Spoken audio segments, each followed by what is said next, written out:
getting ready to dough in for the summer squeeze lemon shandy. Water temperature is 154. Using 4.75 pounds of Weyermann Barke Pilsner, 4.75 pounds of Rahr white wheat. So let me get the doughing in on this thing.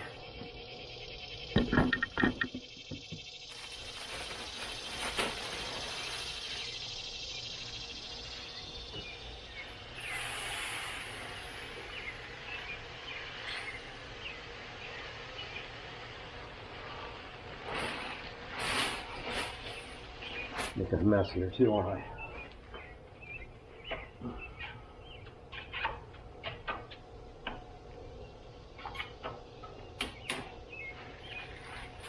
This is a pretty small grain build, and I'm trying to make it a little quicker. I'm not going to do, I usually do a sparge. I'm not going to do that. That's why I started out with all the water I needed today. Get this going, get this start mashing for an hour. I'm gonna let it sit for an hour at this 154, but I'm gonna raise it up to 170 and then finish it off with the mash out it for 10 minutes once it's that 170 mark. So, I usually will sparge, but I'm trying to save a little bit of time this morning. So, let me get this going.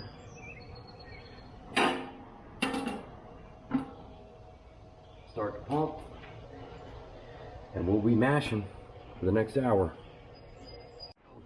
Mashing's done. Said I did an hour at 154, brought it up to 170, did a 10-minute mash out, and right now pulled the basket, letting it drain, raised up temperature, raising up to get ready to boil. And again, this is really easy brew.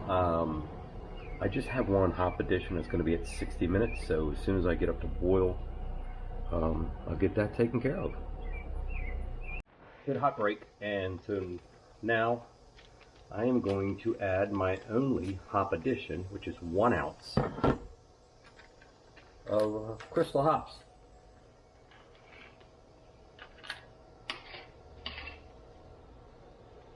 For 60 minutes. And that's it. Again, that's not something I've done before. I'm not used to doing something this light. Usually have a lot of hop additions, but here we go, right? It's a summer shandy, so I guess it doesn't give many hops.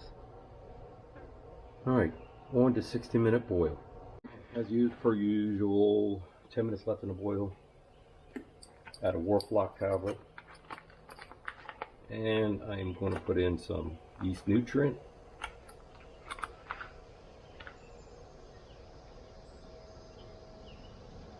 For the last 10 minutes of this boil.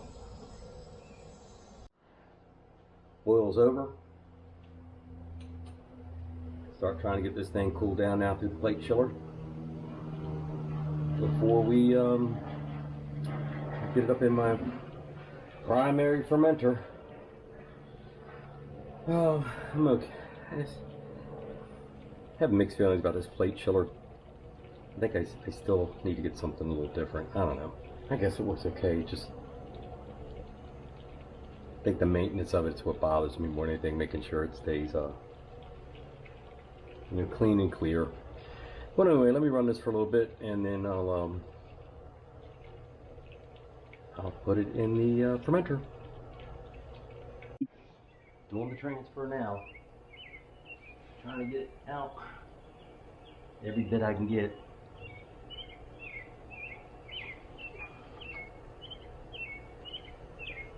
It'll be just at 5 gallons. A little bit more.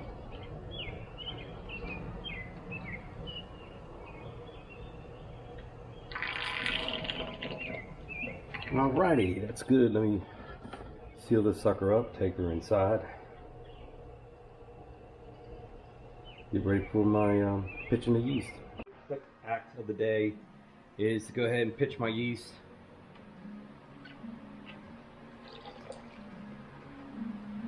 Shook it up a little bit, try to aerate it. Before I did this, Looks like my starting OG was 1.040. I was supposed to get a 1.044.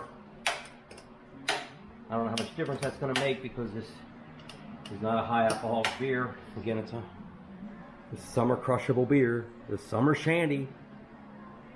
So let's start fermenting away. I'll keep it in this for 2 weeks, and then I'll transfer it to a secondary fermenter for a couple weeks before we keg it up. Until then. So after 2 weeks in the primary fermenter, I am transferring to the secondary fermenter for 1 week before I keg it up. I just like to do this. I don't know how many people really matters much to them going to a primary to the secondary. I like doing it because I think it helps get more of that sediment to settle and clears up the beer a little bit better. So this is the summer Shandy, which I've never made one before. It's gonna be a lemon flavored, and looking forward to see how this turns out. My final gravity reading, I'm going to have to calculate this out, came out to 1.006. I started at 1.040, so I'm going to have to figure that one out and see what we ended up with. But I think we're about 4.5% roughly. So what I was targeting, what we was looking for. Anyway, there she goes. And another week, we'll be kegging. So it is kegging day. I'm bringing a cup of water to boil. So I can add in my crystallized lemon to the keg. And I'll keg it today. Cold crash for a day. And add my gelatin just to help try to clear it up. And sit for a week and carbonate. And there we go. My lemon summer Shandy. Kegging up, put the lemon in it already. And can't wait to see how this turns out. Never made a Shandy before. But I figure it's one that a lot of people like drinking. So we'll see how this goes.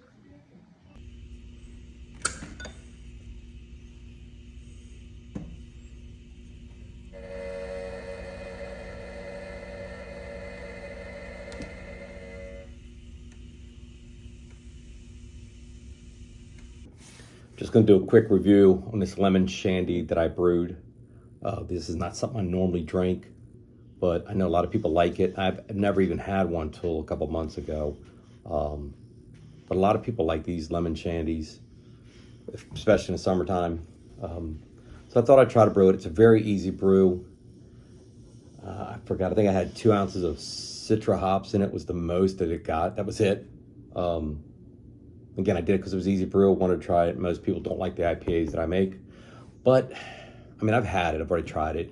You know, it has a nice little lemon smell to it, and lemon taste. But it's just a little bit too light in the britches, as I'd like to say, from the type of beer I'd continue to make and have. I mean, if you like these light beers, it came in at 4.4. It finished at 4.4%. And if you like that type of light beer, they're easy to drink. I know I'm gonna have crabs. You know, living here in Maryland, that's the big thing for us during the summertime, right? Steamed blue crabs. So I'll have them this coming weekend, and it'll be a good beer to have with them because it's so light.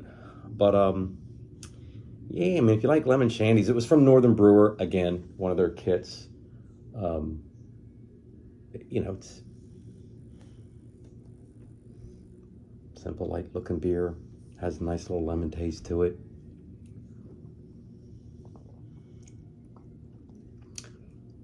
I mean, it's almost like water to me. I'm so used to my IPAs, you know, especially the hazies.